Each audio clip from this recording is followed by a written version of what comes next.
ये लोगों को कबीर साहब संसार में विचरण करके अपना सतलोक का मार्ग, ज्ञान का मार्ग देते थे। अब दुष्टों के यहाँ थोड़ी जाएंगे, पर ऐसे सच्चे पुण्य आत्माओं के यहाँ जाते थे और उनको अपना ज्ञान श्रवण कराते। ऐसे धर्मदास जी थे, लेकिन वो थोड़ा भटक गए थे।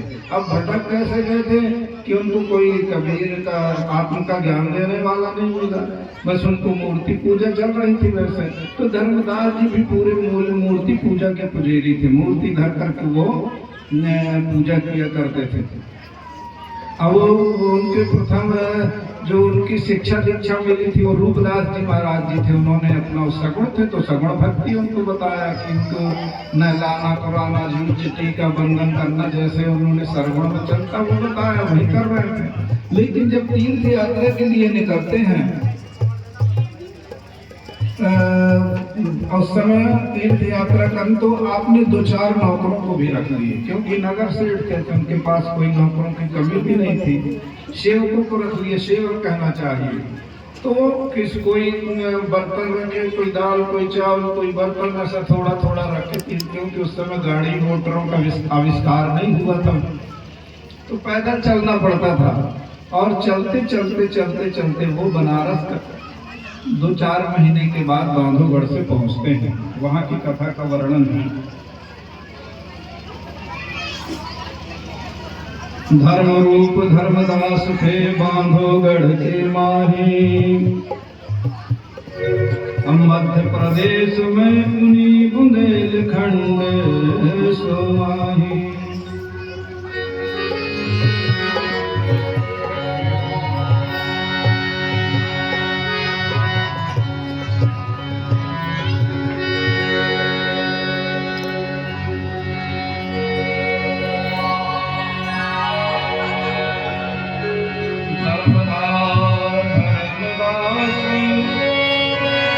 जन्म बखानी मड़े के घर जन्म शोक निजाने।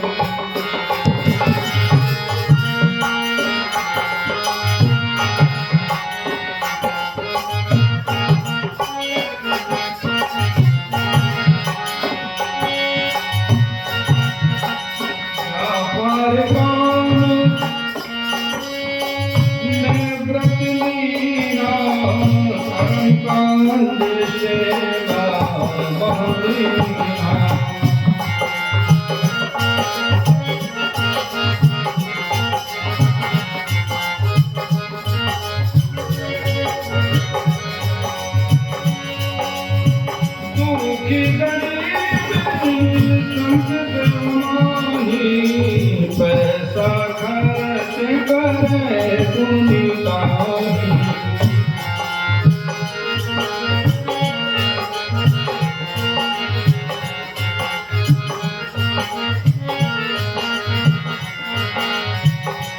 एक समय तीरथ को गयो, एक समय तीरथ को गयो, मथुरा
धर्मशाला जब बनारस पहुंचे, अपने सेवकों से सामान उतरा। उन्होंने कहा कोई कंडे ढूंढे, कोई लकड़ी ढूंढ के लाए। चूल्हा जलाई और जहाँ भोजन बना रहे थे धर्मदास जी, वहाँ कोई उनके सेवक बाहर बैठे थे, जैसे अंदर भोजन बनता है। अब उस समय थोड़ी प्रथा भी चल रही थी, भेद छुआछूत की माने, तो वो अंदर बना रहे थे खाना, सेवक लोग बैठे थे। उन्होंने उनकी जैसे खिचड़ी पक गई। अब खिचड़ी पक तो गई, लेकिन उन्होंने क्या देखा कि लकड़ी जल रही है, कंडे जल रहे हैं, उसमें से अनेक चींटियां जल जल के उस चूल्हे में मरने लगी। जब चूल्हे में मरने लगे तो वो तो बड़े पवित्र थे, क्योंकि वो अपना पैसा दीन दुखियों में खर्च करते थे। दुखी गरीब संत सेवा माही, संत गुरु दुखियों में ऐसे जगह में अपना पैसा अच्छे धर्म कार्य में किया खर्च करते थे। पैसा खर्च करें बहुताही, और वो अपना द्रव्य तो है अच्छे कामों में लगाया करते थे, धर्म कामों में, जो दीन हो, दुखी हो, गरीब हो, साधु हो, संतों हो। और ऐसे ही के कारण कबीर जी का एक साक्षात्कार बनता है, क्योंकि जिनके कहा है जहाँ दया का धर्म है, जहाँ दया होती है वहाँ ही धर्म का वास होता है। तो जब चूल्हे में लकड़ी में जब चूल्हे में चींटियां निकलने लगी, जलने लगी, बड़ा दुख हो गया धर्मदास जी को। बोले ये तो मेरा खाना ही अशुद्ध हो गया। जैसे आपको कोई चाय दे, चाय में चींटी पड़ जाए, मक्खी पड़ जाए तो आप नहीं पिएंगे। दूध दे, दूध में कोई मक्खी पड़ जाए तो नहीं पड़ेंगे, है कि नहीं? क्योंकि अब दूध तो 85 रुपए किलो है कि नहीं? अब आज के लोग ऐसा है, 50 रुपए किलो वाले को यदि भी फेंक देंगे। चाय आती है तो चाय कितने की आती है? 10-15 रुपए की, उसको भी फेंक देंगे। लेकिन यदि अच्छी मटकी में 2-4 किलो घी रखा हो तो घी में मक्खी पड़ जाए तो ना फेंकेंगे।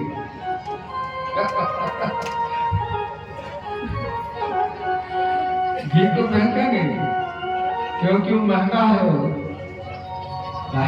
उसको हमने बड़े परिश्रम से दूध जोड़ के इतनी मेहनत से घी बनता है। पहले खटाई डालो, दही दो, पहले गाय चराओ, उनको चारा दो, जब चारा से दोगे खूब खिलाओगे तब कहीं दूध मिलेगा। और गाय भी फ्री में नहीं आती, भैंस भी फ्री में नहीं आती, वो भी कीमती में आती। तो पहले पैसा खर्च करो, फिर गाय भैंस खरीदो, फिर उनको चारा खिलाओ, फिर दूध निकालो, फिर खटाई डालो, फिर दही बनाओ, फिर मक्खन बनाओ, फिर मक्खन के बाद वो उससे घी निकल जाता है, तो उसको नहीं फेंकते लोग। परंतु धर्मदास तो 600 वर्ष के पहले थे। अब उनके पास तो कोई सेठ थी, नगर सेठ, कोई कमी नहीं थी।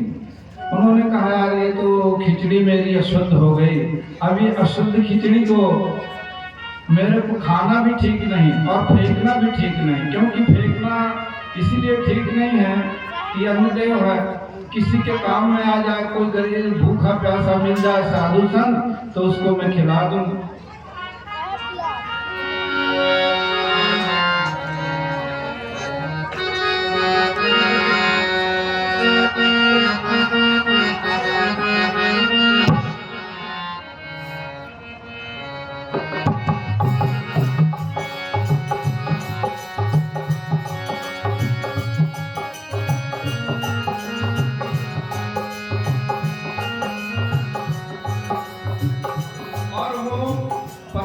थाली लेकर आगे बढ़ते हैं।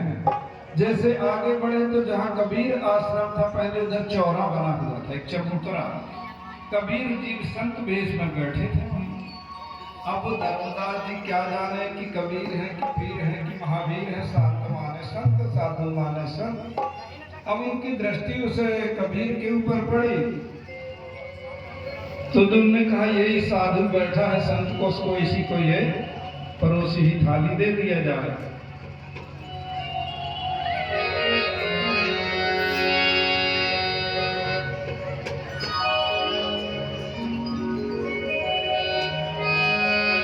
तो भोजन की थाली रखी आगे और दंड प्रणाम की ले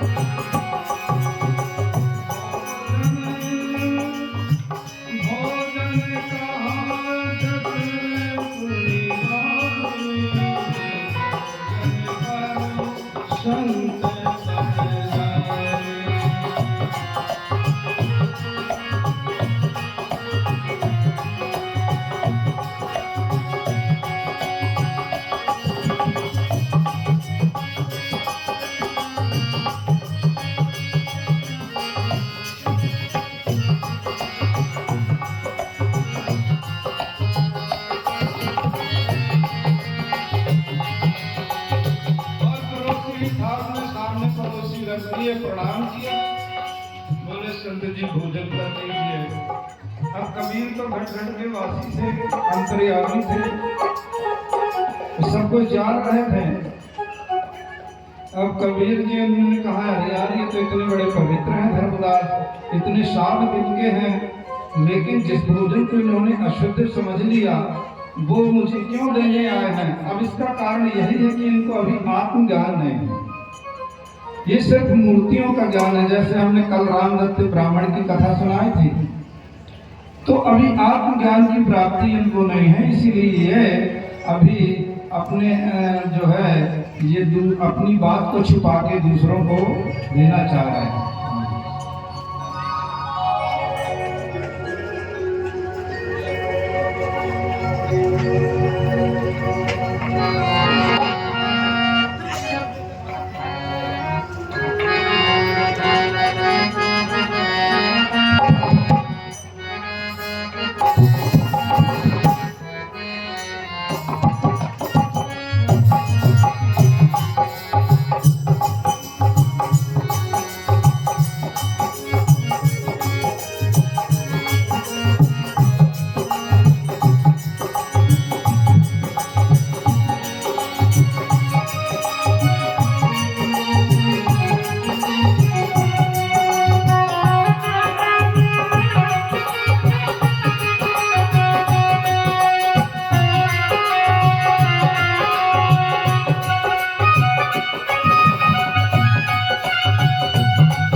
बढ़िया अतिथियों का स्वागत कर दीजिए चंदन लगा के।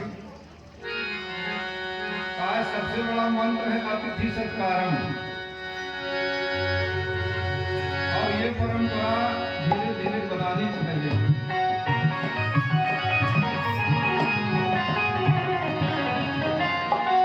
और थोड़ा कथा हो जाए फिर समय देंगे।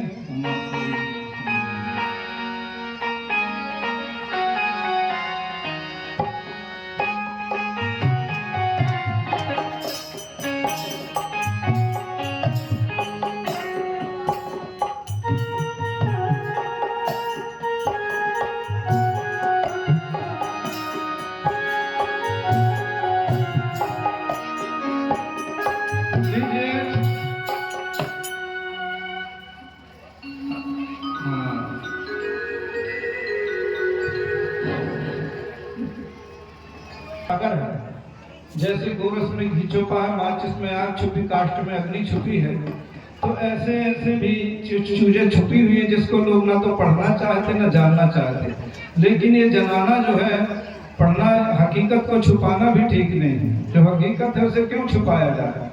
तो लीजिए ग्रंथ के माध्यम से जो वास्तविकता है, महापुरुषों की लिखी हुई वाणी है, उसको आपके सामने है।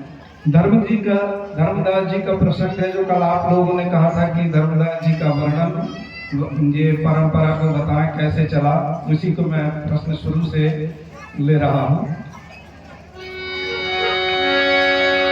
अब जब पड़ोसी भी थाली रखते हैं उनके समक्ष, तो कबीर तो घट घट के वासी थे, जान गए। आप धर्मदास जी क्या जाने, ये संत हैं, साधु, ये तो संत साधु समझ रहे थे। कबीर को क्या जाने कि परमात्मा है कि ईश्वर है, कौन है साधु? माने साधु की कोई भेष होता है, साधु का भेष होता है, जैसे दाढ़ी चंदन है रख लिए, कोई भी आ जाए, जैसे कोई भगवा वस्त्रवाती, कोई श्वेतांबर होते हैं, कोई पीतांबर होते हैं, है नहीं, तो ये भेष साधुओं को कहलाता है। तो कबीर तो थे परमात्मा, लेकिन संतों के भेष में रहा करते थे। साधु साधुओं के क्यों भेष में रहा करते थे?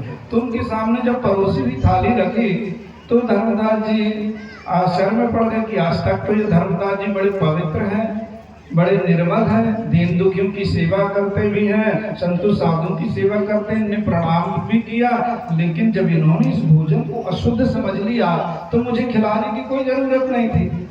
इसलिए इनको आत्मज्ञान न होने का ये कारण है, तो इनको कुछ शिक्षा देना चाहिए।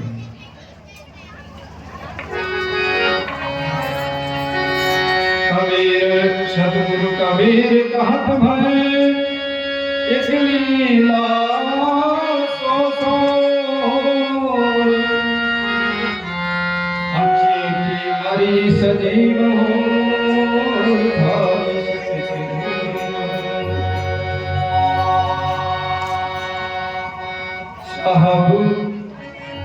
साहब कबीर कहा धर्मन सुन ले, धर्मन सुन ले, यह सब पाप हमारे सिर दे। भोजन बनावत चीटी मरी गया, भोजन बनावत चीटी मर गया,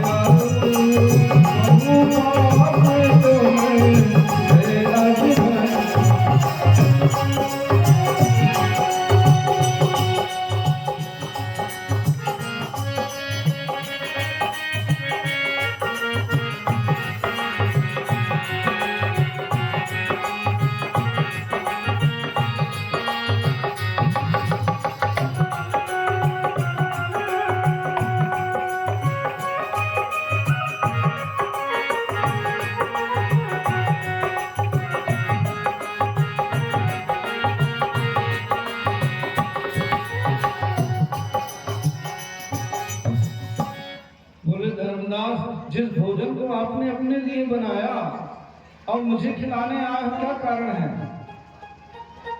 अब जब कारण पूछने लगे तो हिचकिचा गए धर्मदास जी। बोले अब क्या बताऊं? बोले नहीं, मैं तुम्हारे मन की सब बात जानता हूँ। धर्मदास जी जब तुम भोजन बना रहे थे ना, तो उस समय तुम्हारे चूल्हे में इतनी चींटियां जल गई कि तुमको भोजन अशुद्ध समझ लिया तुमने। और बात यही गड़बड़ है कि जब अशुद्ध भोजन आपने समझ लिया तो फिर दूसरे को खिलाने की क्या जरूरत है? अपनी आत्मा के समान दूसरे आत्मा को जानना वही परमात्मा का अंश माना जाता है। उसे कहा ईश्वर जीव अंश अविनाशी, जो अपनी आत्मा के समान दूसरे आत्मा को जाने उसे परमात्मा। तो तुमने दूसरी आत्मा को खिलाने अपना पाप सिर हमारे ऊपर देने के लिए आ गए, ये तो भूल है ना। जैसे उन्होंने नाम लिया तो वो जो है मूर्छित होके सतगुरु कबीर के चरणों में गिर पड़े। बोले आज मेरे सामने कितनी बड़ी भूल हो गई। और फिर ऐसे पुरुष से मैंने, जो कि मेरे अंदर के मन की, जबकि मैं भोजन जहाँ बना रहा था तो मेरे शिष्यगण भी बाहर बैठे हुए थे, उनके नौकर सेवक भी बाहर बैठे, वो भी नहीं देख पाए इस दृश्य को। अब फिर ये साधु संत कैसे जान गए? तो ये कोई साधारण साधु तो नहीं हो सकते, ये तो कोई स्वयं मुझे भगवान स्वरूप होकर के मुझे चिताने के लिए स्वयं मेरे समक्ष आ गए। धन्य है प्रभु, उनके चरणों में अपने अश्रु की धारा बहने लगी, उनके चरणों पर वो गिर पड़े और क्षमा याचना करने लगे। तब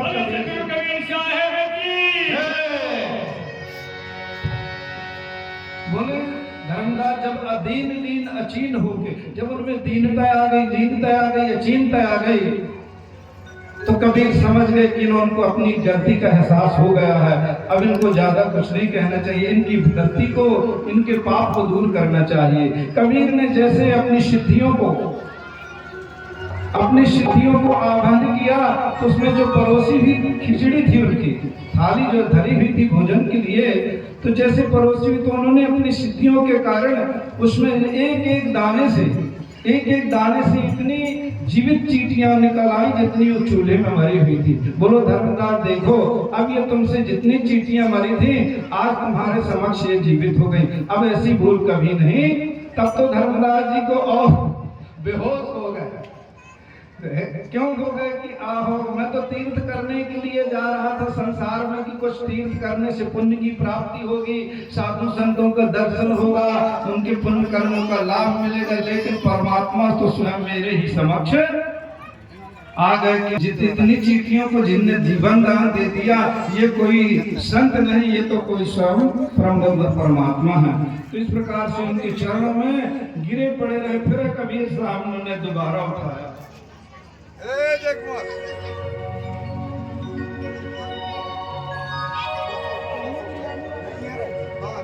तो धर्मदास चरण कहिले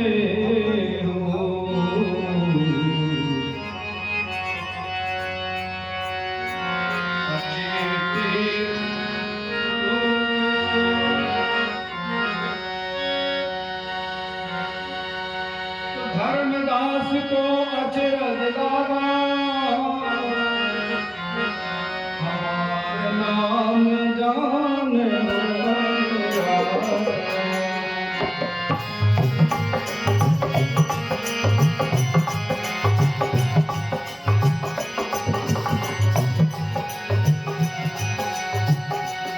कोई बड़ा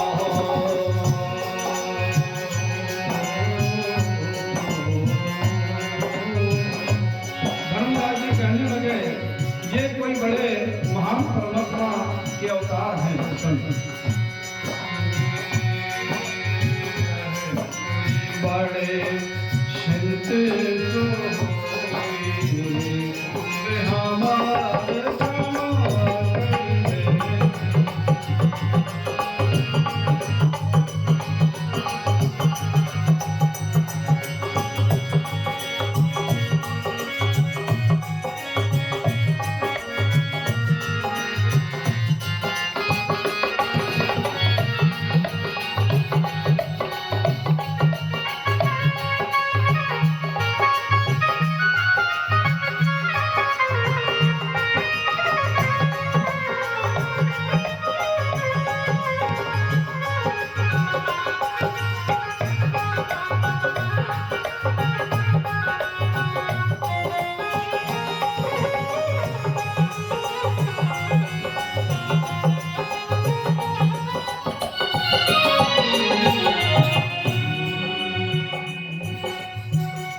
जब उनको अनुभव हो गया कि ये कोई तो इनका परिचय पूछना चाहिए, क्योंकि बगैर जान के पहचान के मान नहीं होता। अब हीरा कोई बाजार में पड़ा हो, यदि कोई जौहरी न मिले तो उसको पत्थर समझ के और ठोकर मार के चल देता है, लेकिन जब कोई उसको जौहरी पार करने वाला मिल जाता है तो समझ जाता है कि ये साधारण पत्थर नहीं, ये तो हीरा है, और हीरे की कितनी कीमत होती है ये तो स्वयं जानते हैं।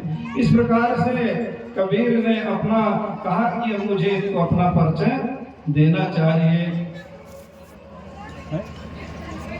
तो कहते हैं मैं अब आपकी शरण आया हूँ, अब मुझे शरण लेकर के अपने शरण में रख करके अब मुझे अपना परिचय दीजिए। लीजिए भजन है। और सतगुरु कबीर मेरे आया शरण में तेरे, रखियो मेरी अबदा और बिगड़े बना दो बेगा। सतगुरु कबीर मेरे आया शरण में तेरे, रखियो मेरी अबदा बिगड़े बना दो बेगा।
कि हे प्रभु आप कोई संत साधु तो साधारण नहीं, भले भेष आपने धारण किया है पर आप कोई साधारण संत साधु तो नहीं हो सकते।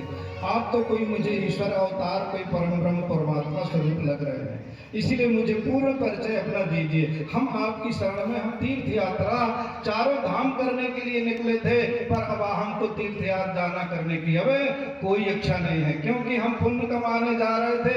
अब पुण्य तो हमारे पास ही पहुंच गया, भगवान तो हमारे पास ही पहुंच गया, परंतु थोड़ा सा आप अपना परिचय दीजिए, हमारी शंका को दूर कर दीजिए। कबीर साहब कहते हैं, अब हम अवगति से चली आए, कोई भेद मरम नहीं पाए, अवगति से चली आए,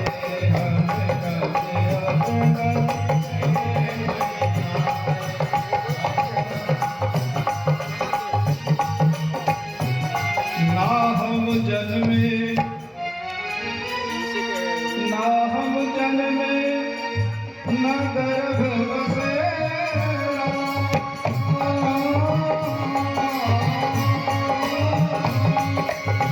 ना हम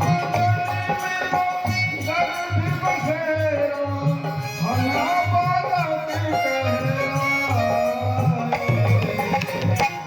अब गति से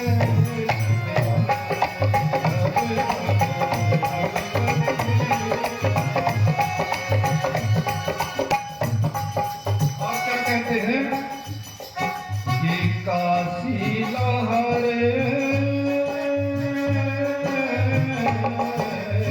काशी लहरे, जग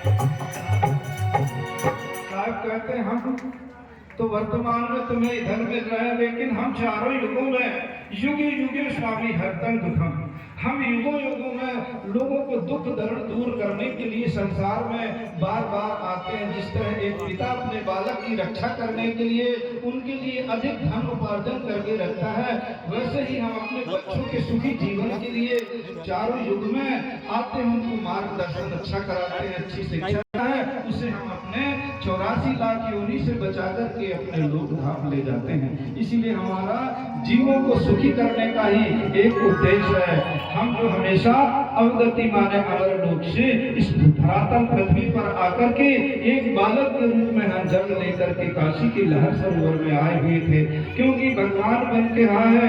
छोटे छोटे जो दिल उद्योग होते हैं वो हमेशा हरियाली देते रहते हैं, बड़े बड़े घास चूहे जल जाते हैं। इसलिए साहब कहते हैं ऊंचे पानी नाट्य के नीचे ही ठहराए, और जो ऊंचा ऊंचा जो चले सो पियासा।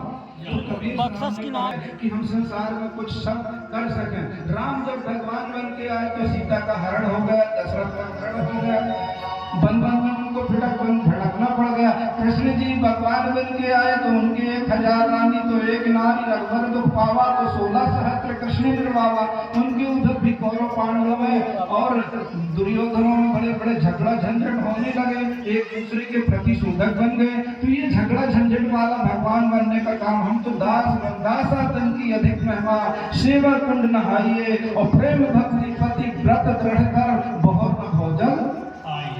तो जिसके अंदर दासापन है, झुकने की शक्ति है, ताकत है, तो इसीलिए जो छोटी दूब होती है हरियाली देती रहती है।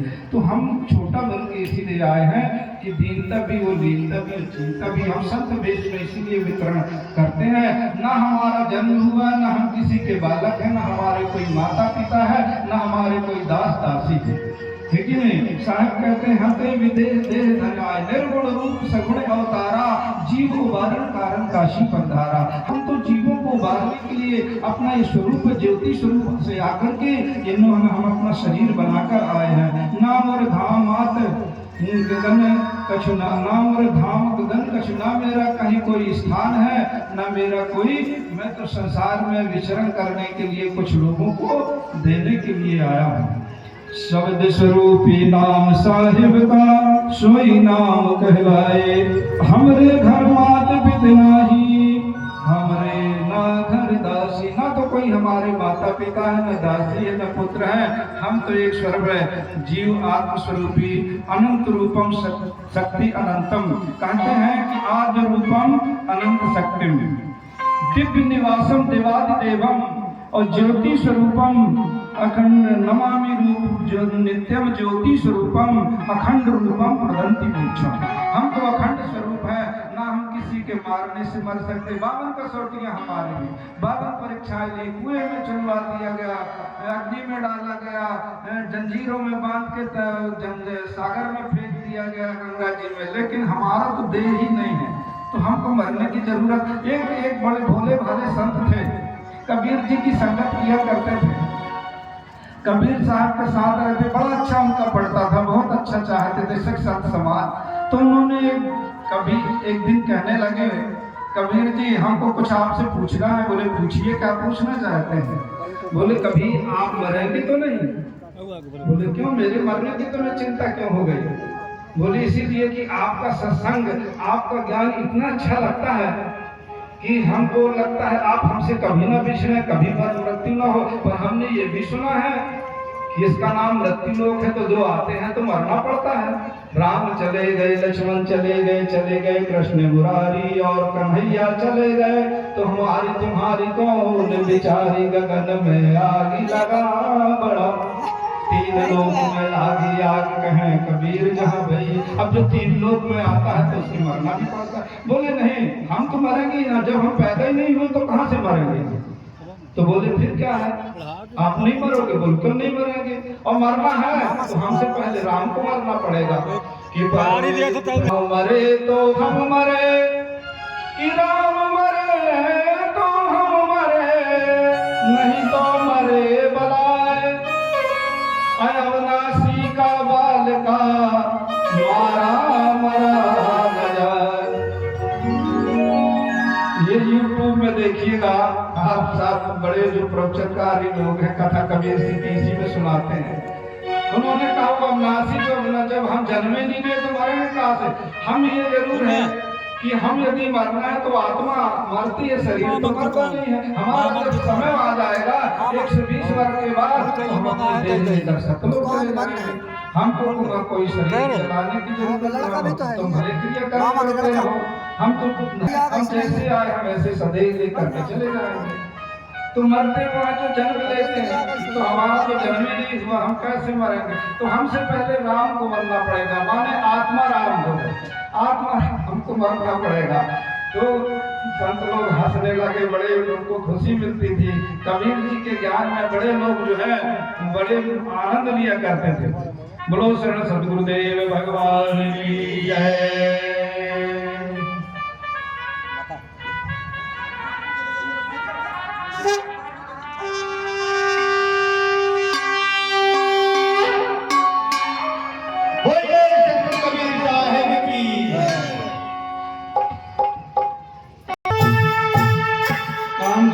समय कम है, आध घंटे का समय है, तो कथा तो पूरी करनी पड़ेगी ना। अभी मेन पॉइंट बचा है नहीं। तो लीजिए वहां से जब परिचय हो जाता है कि ईश्वर ब्रह्म है, ईश्वर है, परमात्मा है। धर्मदास जी को आवाज, उनने कहा अरे हमको तीर्थ क्या जाना, अब चलो अपने बांधवगढ़ वापस आ जाते हैं। और बांधवगढ़ जैसे आए तो पत्नी ने पूछा, उनकी पत्नी आमिन माता थी। आमिर माता पूछती है कि रे तुम तो चारों धाम घूमने के लिए गए थे, इतने जल्दी आ गए, क्या कारण है। अरे बोले भगवान तो हमें कभी वहीं दर्शन दे दिए काशीपुरी में, तो हम काहे को आगे जाएं। जब भगवान ही का दर्शन हो गया तो अब और भी साधु संतों का क्या करेंगे दर्शन करके। अब पुण्य तो हमारे पास भगवान आ गया। और हमने जो खाना बनाया था ना वो अकेले में तो उनकी चीटियां भी जल गई थी, उन्होंने चीटियों को भी जिंदा कर दिया। अरे तो बोले ऐसे महापुरुष का हम भी दर्शन कराओ, ऐसे सतगुरु की शरण में हम भी जाना चाहते। अरे बोले आएंगे, वो कभी न कभी वचन दिए हैं तो आएंगे, अपन को उनकी प्रतीक्षा करना पड़ेगा। समय आने तो वो आमिन माता उसी दिन से वो इतनी ललायत होगी दर्शन करने के लिए, जैसे कोई मील से बाहर पानी से निकाल दिया जाए तो मुरझा जाती है। ऐसे वो धीरे धीरे उनका दिन रात नेम प्रेम लगा रहता कि कब उनका दर्शन होगा, कब उनका दर्शन होगा। वो कोई प्रभु स्वरूप है। जब ज्यादा अधिक उनको दर्द से बढ़ाने लगा, परमात्मा कबीर अंतर्यामी थे। तार तो जुड़ा रहता है, जैसे आज कोई मोबाइलों में इधर से बात करते हैं तो दूसरे प्रांतों में भी बात हो जाती, तो वो आत्मा का तार जिसका जुड़ जाता है। अब आज भी देखिए तार जो है कबीर साहब ने से उनका जो भक्ति का तार जुड़ा हुआ था, कबीर साहब समझ गए कि कोई मुझे पुकार रहा है, अब जाना चाहिए। तो इस प्रकार से कबीर साहब ने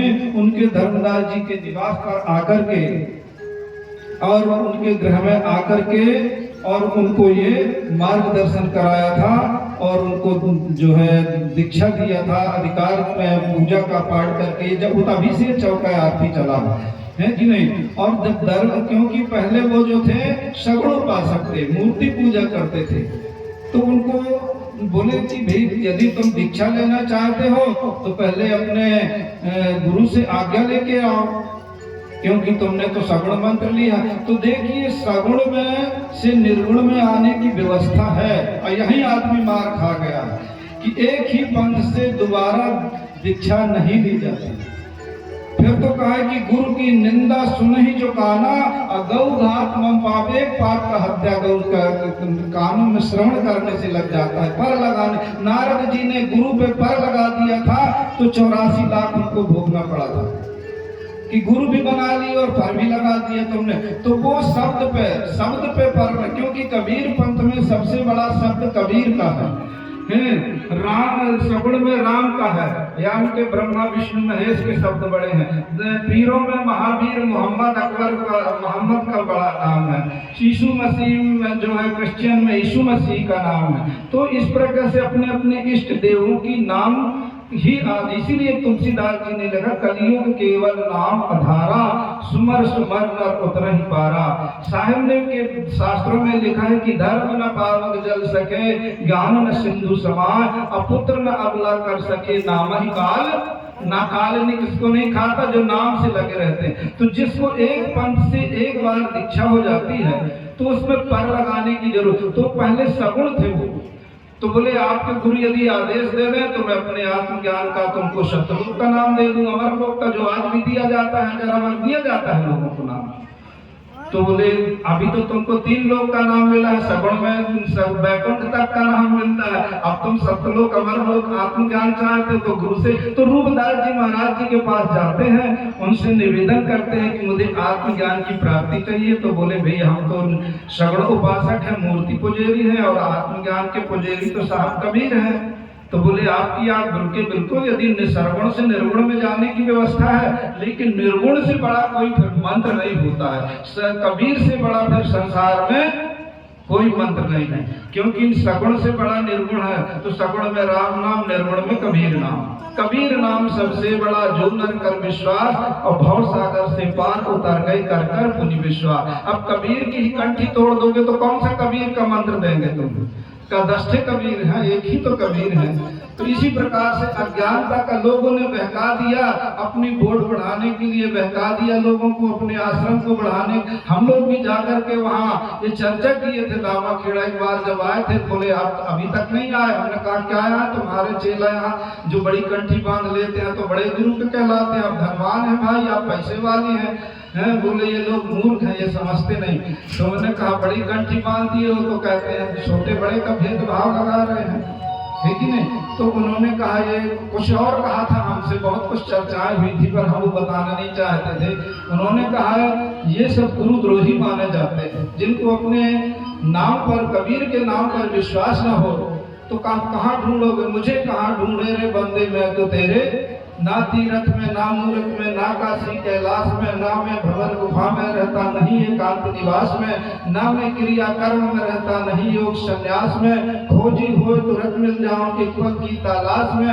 कहे कबीर सुनो भाई साधु, मैं तो हूँ विश्वास। अब इनको कबीर के नाम पर विश्वास नहीं है तो हम क्या करें? इसीलिए हम इनको जल्दी से दर्शन भी नहीं दे पाते, क्योंकि हम जानते हैं कि ये किस तरीके के लोग हैं। उनने 2-4 मिनट की मुलाकात में बहुत कुछ कहा था। तो यही है कि लोगों के आत्म शास्त्रार्थ का अर्थ न होने जानने के कारण, उसका अनर्थ ज्ञान लगाने के कारण लोग भटक गए। नहीं देखिएगा आप, शास्त्रों में प्रमाण है। और रहा कि वंशावली की तो कबीर धर्मदास जी तो जेठ थे, है कि नहीं? अब वो तो ज्येष्ठ पुत्र थे। रह गई मंत्र की बात, तो कितने प्रमाण, कितने ग्रंथों में प्रमाण है अपने।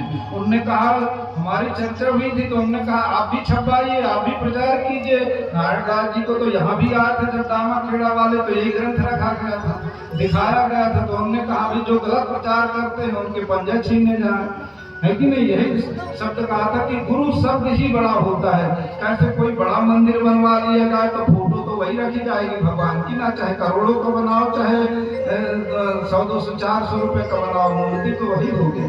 तो इसी प्रकार से ये भेदभाव की स्थिति के कारण हम नहीं आ पाए। बोले आइए आप, तब हम गए थे, हमारे साथ 200 आदमी गए थे एक उस समय। तो ये लिखा है, तो उन्होंने आके जब दीक्षा लिया धर्मदास जी को, आमिन माता को, अब रह गए उनके पुत्र।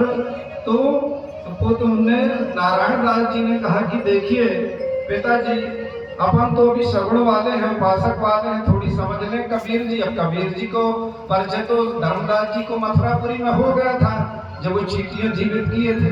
तो उस समय वो किसी को नहीं दिलाए थे, दिलाए मंत्र वो भर लिए थे, माता धर्मदास। ये प्रमाण है शास्त्रों में। कुछ दिनों के बाद जब माता को चिंता हो जाती है कि नहीं? जब माता को चिंता, क्योंकि माता का पुत्रों के प्रति ज्यादा प्रेम होता है, तो उन्होंने कहा देखिए कबीर साहब, सदगुरु ये कोई और नहीं, ये तो स्वयं परमात्मा है। अब तुम ऐसा करो, नारियल ला करके भेंट करो और भेंट करके इनकी शरण में जाओ। तो पहले इनसे हाँ करा दिया नारायण दास जी से।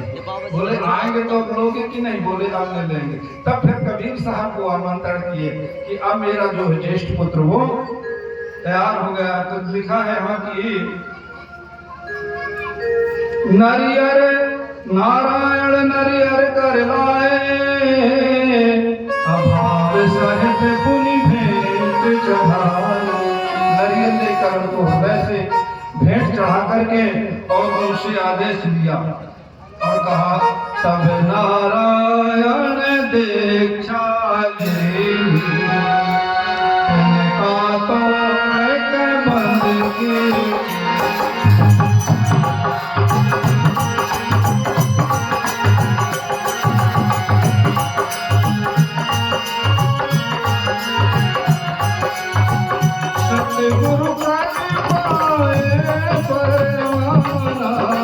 सतगुरु ये परवाना पत्नी युग भर धन सुधारा पत्नी युग भर धन सुधारा युग भर धन सुधारा पुत्र कहाँ दे चाँद में आइयो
मतलब ये है कि जो धर्मदास जी थे वो सरगुण से निर्गुण में आए थे।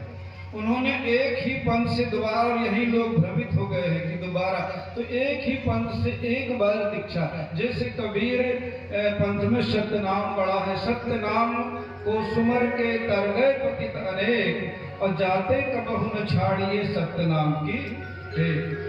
यदि एक शिक्षक ने यदि आपको ये प्रश्न पढ़ा दिया तो उस प्रश्न को जब तक आप आंसर में, क्वेश्चन का आंसर नहीं लिखेंगे तब तक आप परीक्षा में पास नहीं हो सकते। इसीलिए एक ही पंथ में एक से दोबारा लेने की व्यवस्था किसी कहीं शास्त्रों में नहीं लिखा। ये सिर्फ उनके लिए लिखा था जो सरगुण से निर्गुण में आए थे। धर्मदास जी तो सरगुण थे, तो भी आज्ञा लेकर आए थे। जब अपने गुरु से आज्ञा लेके आए थे तो लिया था। तो ये प्रमाण अपने तीन पुराणों में, कबीर मंसूर में भी ये नाम नारायण चूड़ामणि ये दोनों कुलवंश इनके। हाँ, ये इतना जरूर था कि छोटे पुत्र पहले ले लिए थे, बड़े बाद में लिए थे, पर लिए तो थे, अधिकार तो दिया कबीर ने। और सत्य प्रकार। और रहा सवाल, एक और गुप्त बात है जिसको आप पूछना चाहते थे, उसका भी बता दे रहा हूँ कि जो खरसिया में 1964 ईस्वी में खरसिया में जब आपने पूछा है तब बताता हूँ, नहीं तो मैं बताता। मेरे को क्या लेना देना है, जहाँ जिसको जाना जाओ, लेकिन नहीं कोई सागर से कुछ 2-4 घड़े निकल भी है तो कोई फर्क नहीं पड़ता। साहब जी कहा करते है कि नहीं। तो कहने का मतलब कि जो हकीकत 1966 ईस्वी में केस चला था तो जो ब्रंदमणि जो थे खरसिया वाले, आज 100 वर्ष के हो चुके थे, 100-150 साल के, तो उनकी समाधि कहाँ बनी है? काशी नगरी में। हम लोग गए थे। प्रकाश मुनि की समाधि भी कहाँ बनी है? काशी में, जहाँ कबीर आश्रम है। लेकिन उदित नाम साहब की भी समाधि वहाँ बनी है। तो जब इनको बाबू साहब को लेने के लिए धनपुरी आए थे कुलपति नाम साहब के पास, कि दया नाम साहब के बाद कोई पुत्र नहीं हुआ, तो माता जी उनकी दया नाम की पत्नी जो थी, उन्होंने कहा अब किसी गद्दी वंश गद्दी को बैठाला जाए, तो बोले कुलपति नाम साहब हैं वहाँ बंसावली में, तो उनको ले आया जाए। उनके पुत्र, एक ही पुत्र है बेटा, लेकिन उस समय उनकी आयु बब्बू साहब की कम थी, और कम उम्र होने के कारण भाई एक ही लाडले पुत्र थे। अब जिसके राजगुरु का पद हो, 11-11 जिला वो भ्रमण करते थे, गाड़ियों में, छकड़ों में, घोड़ों में। अब ये तो 25 साल से दामा कीड़ा को लोग नाम सुनने लगे। इसके पहले कोई जानता भी नहीं था कि दामा कीड़ा क्या है कि नहीं? दया नाम साहब के बाद जब से थोड़ा सा भ्रमण करने लगे ग्रंथ, तब भी यहाँ पर सराय में आए थे। तो वो हरिदास जो थे 2-4 मास्टर बब्बू साहब को बुलवा के जब उनका सत्संग कराए, तो बोले भैया मैं तो अपने कुल के चिन्ह जो है मेरे अपने सतलोक से लेकर आया हूँ, उस घराने का लेकर पदम मेरे शरीर में लेकर आया हूँ, आप अपने घराने का चिन्ह बताइए, आप किस घराने के हैं, आपका घराना क्या है? कोई तो घराना हो गया आपका। लेकिन इस बात पर जब निरुत्तर हो गए थे तो सब हकीकत जान गए। बोले मेरे 3 प्रश्नों का जवाब दे दो तो ठीक है, हम स्वीकार कर लेंगे। लेकिन तीनों प्रश्नों का जवाब उनको नहीं मिला। ये सबको पहले जो शान थे, जैसे हरिदास मास्टर से बताया करते थे, कहने हमने सत्संग कराया था, वो यही मांगे कि आप अपना घराना बताइए, है कि नहीं? आपसे कब इस पंथ में आए, आपके गुरु कौन है? 3 प्रश्न पूछे थे। आप अपने गुरु का नाम बताइए, आप अपने घराना का नाम बताइए। तो ये गुरु में सत्संग होता है। अब चेलों को जब दर्शन ही नहीं मिलता तो क्या पूछोगे उनसे? वो भी जब रुपया लेके जाओगे तब पाँव पड़ा के मिली। दामा खेड़ा नाम ही है, पैसा वाला खेड़ा है, तो तब तुम्हें पाँव छुए के मिली। कहने तो ये दिखावटी जो है आज के संसार में, जहाँ जनता मनता फैला दिया जाता है, लोग जानते हैं कितनी भीड़ है, कितना बड़ा भंडारा हुआ है, लेकिन कितना बड़ा ज्ञान मिला, ये ज्ञान को लेके कोई नहीं आता, सब भ्रमित हो जाते हैं। तो जैसे गोरस में घी हुई है, तो वो बात बब्बू साहब ने कहा मैं तो कुल घराने का परिचय लेके आया हूँ, मेरा नाम तो पदम है, मैं पदम भी लेकर आया हूँ, आप अपना चिन्ह बताइए। उस समय वे निरुत्तर हो गए। बोले यदि आप इस एरिया में कोदो कुटकी खा खा के न चिताया होता लोगों को, तो आज हमारा आगमन कैसे होता? बस उन्होंने इतना ही शब्द बोला था। ये तो आपकी देन है कि हम यहाँ तक पहुँच गए। तो पहले तो आपने कठिन परिश्रम, अब खेत में कोई पानी डाले और काटने के लिए कोई तो ऐसे ही हो रहा है, आज उल्टा हो रहा है कि नहीं? तो जो सिंचित किया, जो इतनी मेहनत किया, वो यही बोल रहे थे कि आपने बहुत परिश्रम किया है, जो इस एरिया में चकाया नहीं। यहाँ के लोग भी दारू मदरा मांस जीनों पर बलि प्रथाएं समय चल रही थी, झंडा पंडा, तो आकर के उन्होंने उनका थोड़ा सत्संग हुआ, फिर वहां से वो साहब आ गए थे। तो कहने का मतलब कि अपने पास उन्होंने ये बात हमसे चर्चा हुई थी कि तुम्हारे ही ग्रंथों में लिखा है, नारायण दास जी को दीक्षा दिया और तुमने कबीर क्या कहते हैं कि अनुराग सागर छापे, उसमें लिख दिया कि कबीर नारायण दास को कबीर ने दीक्षा नहीं दिया। तो ये कैसा चालबाजी, ये कैसा लिखा गया? तब उन्होंने बताया कि भाई हम लोगों को, प्रेस वालों को जितना हमारी कमेटी अधिकार देती है उतना हम छापते हैं, और यदि आपके पास प्रमाण है आप अपने ग्रंथ को छपवाइए, निकलवाइए, धर्मनिरपेक्ष राज है, अपनी गद्दी का प्रचार कीजिए। हमारे तो हमने कहा हमारे धर्म गुरु जो थे बब्बू साहब, तो वो यदि किसी के पास पैसा नहीं रहता था तो हाथ में जेब डाल करके उन्हीं मंत्र दे देते थे। अब हमारे पास तो इतना धन दौलत नहीं है कि हम प्रेस पुस्तक छपाएं, है कि नहीं? अब आपके पास है तो आप लोग दुरुपयोग न कीजिए। बोलो भाई क्या करें, हमारे कमेटी का आर्डर है कि अपने गद्दी का नाम हो दो। तो हमने कहा यदि इसमें कोट कर दिया जाए तो बोले वो तो मर गया है जिसके ऊपर कोट लिखा है। तो बंसुदास नाम से जो 10 वर्ष पहले मर गए, उसके नाम से एक अनुराग सागर छपा है जिसमें लोग ये भ्रमित कर, और इनको दिया जाता है जो महंत संत बनते हैं। इनका प्रचार किया कि हमको अपनी गद्दी को बढ़ाने के लिए हमको ये पुस्तक देते हैं। अब वो पुस्तक पढ़ पढ़ के वो सब गुरुद्रोही बन गए, माने गुरु के विपक्ष में चलने लगे। जहाँ से उनकी पैदाइश हुई, जिस माँ बाप से पैदा हुए, जिस गुरु को उन्होंने चरण धोकर पिया, उन्हीं गुरु को अब वो काल पुरुष कहने लगे। माने इतना तक पहुँच गए कि जितना उनके मुख से शब्द का गुरु के प्रति निकलना न चाहिए वो चीजें उनमें होने लगी। तो ये ऐसा करने से कोई सतलोक नहीं जाता, ये नरक का लोक है। गुरु के द्रोही को रामायण में भी लिखा कि गुरु बिन भव बिताया न कोई, गुरु से विद्रोह करने वाले को भगवान शरण में नहीं देता। हरि रूठे जग ठौर है और गुरु रूठे नहीं। अब जो पूर्व में किए हो तो यहाँ तो मिल रहा है, लेकिन यहाँ करनी बिगाड़ लोगे तो फिर कहीं ठौर नहीं मिलने वाला। इसलिए कबीर नाम पर विश्वास करना ही एक सबसे बड़ी ज्ञान की चीज है, क्योंकि कबीर नाम ही पंथ में सबसे संध्या वंदन कीजिए और जो जलाइए, दान धर्म कीजिए, जग पुराण, यही तो मनुष्य का उद्देश्य है। अपनी पूंजी को हम यदि अच्छे कर्मों में लगाएंगे, अच्छे धर्म कर्म में लगाएंगे तो हमारी पूंजी और ज्ञान की पूंजी बढ़ेगी। जैसे हम अपने खेतों में अच्छी निदाई गुड़ाई करके डालते हैं तो 4 महीने बाद अधिक फसल मिलती है। तो ये भी कहा साधु भाई खेती करो सतनाम की, तो ये भी सतनाम की खेती है, धर्म की खेती है। अब उनमें भी देखिए यहाँ चौका होता है, टैक्स लगा देते हैं, जिसको आरती लेना है तो 1000 रुपए दीजिए। अब टैक्स लगाएंगे तो न बढ़ेगी भाई। यदि तो ये अब अपने यहाँ के चेला भाई उतने नहीं है, बब्बू साहब ने उनको इतना लाड़ प्यार दिया कि बच्चों की तरह उनके घर में पैदल जा जा करके उनके घर में चौका करते थे। इतनी सरलता से उन लोगों ने इस क्षेत्र को बनाया था कि आज लोग अब इजहर के अलावा अभी शहडोल में जाइए, अनूपपुर में जाइए, हमारे साथ जबलपुर में चलिए, मंडला जिला चलिए, सिवनी जिला चलिए, कहीं ये द्वेषता नहीं है, कोई किसी में कोई भ्रमभूत नहीं है, न कोई गद्दियों में भेद है, न कोई गुरुओं में भेद है। अभी मंडला हम लोग मानिकपुरी में भी जाते हैं, क्यों गए हो ना, 1-2 बार लोग आप भी गए हो, आप भी गए। जितने महान संत आएंगे, पर जब गुरु गद्दी, कोई भी गुरु गद्दी के जैसे यहाँ से गए, गुरु का आसन रहेगा, जितना गुरु ऑर्डर देंगे सब हम गाएंगे बजाएंगे, कुछ और उनको घर वाला अपना उनका भेंट जो भी देगा, कोई भेदभाव नहीं। गुरु तो गुरु होते हैं। वो तो कहते हैं कम से कम आप हमारे घर में शरण पड़ जाते हैं, इतनी हमारे लिए बड़ी भाग है। हम उनको तो बुला नहीं सकते, 2-4 लाख रुपए तो हमारे पास है नहीं है। तो क्या है कि वंश जो लिखा है वो दया नाम साहब के बाद कहीं अपनी गद्दी में अभी बब्बू साहब के जो बच्ची हैं तो अंश चल रहा है। लोग कहते हैं ना कि या तो बैठे अंश वंश या पूरा कड़िहार, तो अपने गद्दी में भी जिधर अंश, वो भी कहते हैं कि तुम्हारे गद्दी में तो भी अंश ज्येष्ठ गद्दी में चल रहा है, तुम प्रचार कीजिए, चलाइए, है कि नहीं।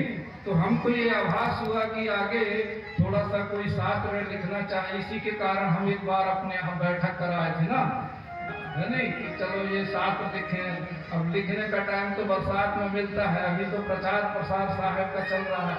अभी इधर सिंहपुर प्रचार का, अब वहाँ भी न जाए तो लोग वहाँ कोई धर्म, कोई गुरु गद्दी के नहीं जाते। शहडोल जिला में कोई संत महंत नहीं। अब यहाँ जो बोधे हैं उन्हीं के कान मरोड़ते हैं, उन्हीं को बोलते हैं कि नहीं, उन्हीं में वोट बढ़ाते हैं, उन्हीं में भेदभाव पैदा कर। अरे जहाँ कबीर पंथी नहीं है वहाँ जाओ, वहाँ प्रचार करो। जहाँ कबीर पंथी हैं, जहाँ भटके हुए लोग हैं, अनेक समाज है।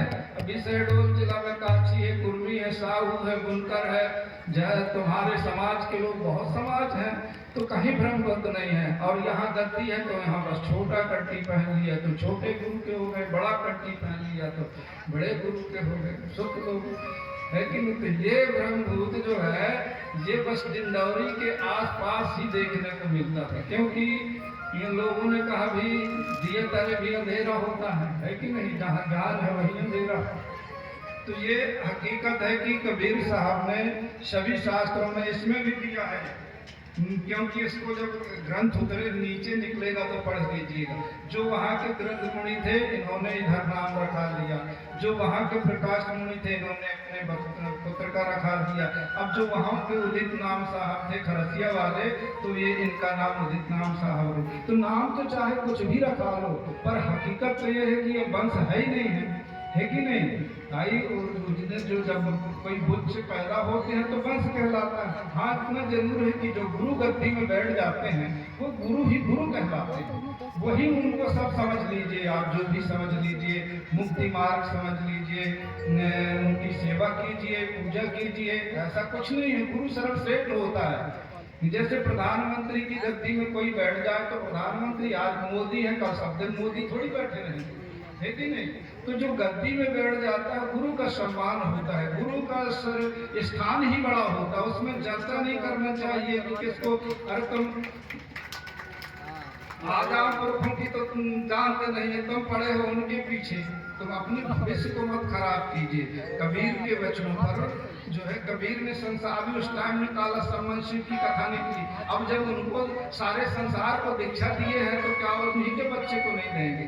तो उन्होंने कहा जब नहीं लिए लिखे थे तो किसी ने छपवा दिया, अब छपवा दिया तो भ्रम तो डल गया उसमें लोगों को। तो भ्रम ज्यादा नहीं पड़ा, बस डिंडौरी में आप भ्रम पड़ा, बाकी दूसरी जगह में भ्रम नहीं है। क्योंकि ये दूसरे लोग सब समझते हैं कि सही क्या है गलत का। अभी जहाँ गए थे ना, उधर भी संत महंत लोग प्रचार करने के लिए गए थे, तो बोले आप लोग आविए दाम भीड़ा वहाँ ऐसा मेला लगता है, मतलब सब ठीक लगता है और आप भी आइए सुनाइए, हमसे जो बनेगा देंगे, लेकिन गुरु के प्रति पर न लगाना। यदि पर लगाए तो फिर यहाँ कोई जगह नहीं है। गुरु हमारे लिए कुल गुरुकुल के पूज्य गुरु हमारे, और इनकी कृपा धनुज रण, जो हमारे कुल गुरु गद्दियां हैं, आज जो भी गद्दी में बैठे भी हैं वो हमारे लिए सर्वश्रेष्ठ है कि नहीं? वहाँ भी जो गुरु गद्दी में बैठे हैं उनके चेला उनके लिए श्रेष्ठ है। कोई मना थोड़ी कर रहा है कि वो अपनी अपनी, अब वो थोड़ी धनवान लोग हैं तो भाई वहाँ ज्यादा लोग झुकते हैं, बस कारण यही है। बाकी नाम तो सबको दिया है, दीक्षा तो सबको दिया है, ये सारे शास्त्रों में प्रमाण है। तो उसमें कोई भेदभाव सत्संग, अब कोई पुराण भी नहीं सुनते हो, अब ये ग्रंथ भी नहीं सुनते तो कहाँ से ज्ञान मिले? बिन सत्संग विवेक। अब ज्ञान सुने, पुराण सुने तो उनको ज्ञान हो। अब एक ही पक्ष का ग्रंथ पढ़े तो एक ही पक्ष के ज्ञान होता है। पक्षा पक्षी के कारण सब जग रहा भुलान, और निष्पक्ष हो के जो भजे वही संत सुजान। तो निस्वार्थ से जो भक्ति करते हैं वही। और फिर कुलपति नाम साहब ऐसे वैसे गुरु नहीं थे। अभी हमने कल बताया कि 52 कसौटियां जो थी कबीर साहब की वो तो उत्तीर्ण हो गए। आज तो कोई ऐसे गुरु नहीं है, जितने भी सैकड़ों गद्दियां हैं, कोई ऐसे गुरु नहीं कि एक सिद्धि माने 52 कसौटियों में एक कसौटी से खड़े उतर जाए। परीक्षा लीजिए। लेकिन कुलपति ने साहब में वो सिद्धि थी कि जब उन्होंने ब्राह्मण ब्राह्मणों ने और उनका परीक्षा लेना चाहा तो उन्होंने कहा तुम क्या देखना चाहते हो चौका आरती में। और इन्हीं ये जो स्वामी दीन, इन्हीं के घर की बात थी। इनके जो साने लोग थे, जब वो पड़ोस में निमंत्रण देने गए कि हमारे गुरुजी आज चौका होगा, तो ब्राह्मण ठाकुर लोग अपने परबिटियों में बैठे थे। बोले भाई चौका में क्या होता है? बोले चौका में भजन होती है और खंजरी से भजन होता है। तो वो निराश हो गया, वो लंगा देने गया, वीडियो नहीं भेजे है ना, पड़ोस में निमंत्रण देने ये कहते खंजरी भजन तो। कुलपति नाम साहब सब समझ गए, आया निराश होके, बोले आज तो तुम चौका रोक दो, अब तुम्हारा चौका अमुक दिन होगा, इस दिन होगा और तुम पूरे नगर में बुनियादी करा दो। खैर वाले राजा को भी खबर भेज दो कि जो उस दिन चौका आरती होगा वो बिना ज्योति के और अग्नि प्रज्वलित होगी सत्य पुरुष की नाम से। क्योंकि सत्य पुरुष जब इतना बड़ा पंथ चल रहा है, सत्य नाम में लोग मुर्दे भी जीवित हो जाते हैं, तो क्या ज्योति नहीं जलेगी? तो हमने कहा कि अलाउ कर दो। अब बड़े बड़े जितने ब्राह्मण ठाकुर थे, राजा महाराजा, तो आगे बैठ गए देखने के लिए। अब उनके घर के जो लोग थे कहे भैया हमारे घर के खपरा तक नहीं बचे, बाकी आम जनता कहाँ बैठे, देखे वाला कैसे ज्योति नहीं जल। कुलपति नाम साहब जो ध्यान करते हैं, बोले यदि है सदगुरु यदि ज्योति न जली तो चौका आरती का मतलब क्या होगा? उन्होंने जो भी उनके पास रिद्धि सिद्धि से आह्वान किया, और वो सिर्फ बर्तनी लोग बताए थे, हम तो नहीं थे उस समय, लेकिन सियाने लोग बताए थे कि भाई बर्तनी भर को घी में डाले हो, घी में जैसे अपन लोग अग्नि लगाते हैं वो उन्होंने नहीं किया। बस वो घी टपक रहा है, ध्यान में बैठे हैं, और घी टपकते टपकते अपने आप अग्नि प्रकट हो जाती है।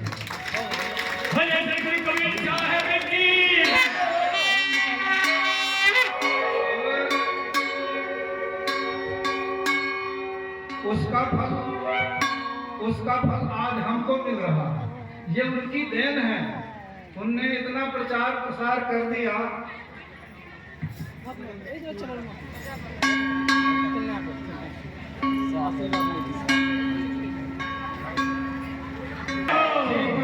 सब लोग बैठ जाए अपने स्थान पर बैठिए।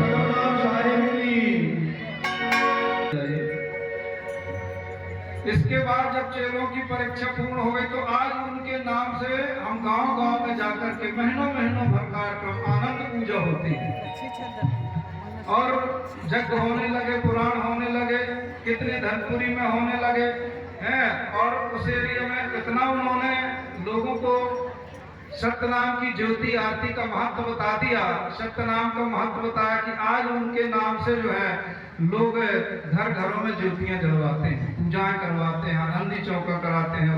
यह नहीं कर सकते जहाँ तो सब लोग मिलकर एक जगह पुराण कर लेते हैं, कथा कर लेते हैं उनका, क्योंकि ये कथा जो है ये कबीर साहब ने धर्मदास जी को सुनाई थी 600 वर्ष पहले। चारों युग की जब कथा धर्मदास जी को सुनाई थी तब धर्मदास जी ज्ञानी हुए थे। तो ये दूसरी उनकी परीक्षा थी। आंखें कुलपति नाम साहब की बंद हो गई थी। बहुत लोगों ने, चेलों ने प्रयास किया कि आप ऑपरेशन करा लीजिए, कुछ दवाई करा लीजिए। बोले मेरे सदगुरु वैद्य हैं, जब तक वो मेरी आंखें नहीं खोलेंगे तब तक मैं कोई किसी वैद्य का सहारा नहीं लिखूंगा। रामायण में लिखा है कि सतगुरु वैद्य वचन विश्वासा, सतगुरु यही वचन शैया में न विषय की आशा। मेरे तो वैद्य ही सदगुरु है, जब तक वो आंखें मुझे रोशनी नहीं देंगे तब तक मैं कोई। और 3 वर्ष के बाद सरई कापा में संत महंत चला करते थे, खाने बनाने वाले भी चलते थे। 3 वर्ष के बाद जाकर सरई कापा है धनपुरी के बगल में, उधर जब चौका किए हैं और चौका करके भोजन करके सो गए तो 4 बजे रात्रि में अब वो सो रहे हैं, कबीर साहब आए हैं और उनके आंखों में अंजन लगाए, वो स्वप्न देख रहे हैं। जैसे अपन स्वप्न में कुछ भी नहीं देखते, तो स्वप्न देख रहे हैं। जब सवेरा हुआ तो उनको सब दिखने लगा। तो बड़ी भाई थी उस समय, संत महंत उनके साथ रहते थे। बोले अरे बड़े भाई मेरे को तो सब कुछ दिखने लगा। बोले कैसे दिखने लगा भैया? ये हाथ में माचिस रखी हुई थी। बोले ये क्या है? बोले माचिस है। लोटा रखा हुआ था। बोले ये क्या है? लोटा है। माने सब बड़े आश्चर्य पड़ गए, ये कैसे दिखने लगा? तो अंत तक वो फिर उनको रोशनी, तो उनको विश्वास था, अटूट श्रद्धा थी। और जब तक अटूट कहा कि अटूट श्रद्धा विश्वास न हो तो कहा फिर भगवान को ढूंढते रहो, खोजते रहो, भक्तियों के पीछे भागते रहो, सत्यनाम के पीछे। तो जो चीज है हाजिर, कबीर कहते हैं जो हाजिर है वही दूर बतावे, है हाजिर सो दूर बतावे। दूर की बात निराशी, मैं सुन आवत हासी पानी में मीन प्यासी। सोते रे घटमाही विराजे परम पुरुष अविनाशी। बोलो सदगुरु कबीर साहिब की। लीजिए अब कुछ छोटे साहब सतप्रकाश साहब से सुनना चाहो। हम चाहते भी हैं कि आप लोग इनको अगले समय में इनको ट्रेंड कीजिए, लेकिन ये गर्मी पे इनको और जो कमी हो पूरा करिए, थोड़ा थोड़ा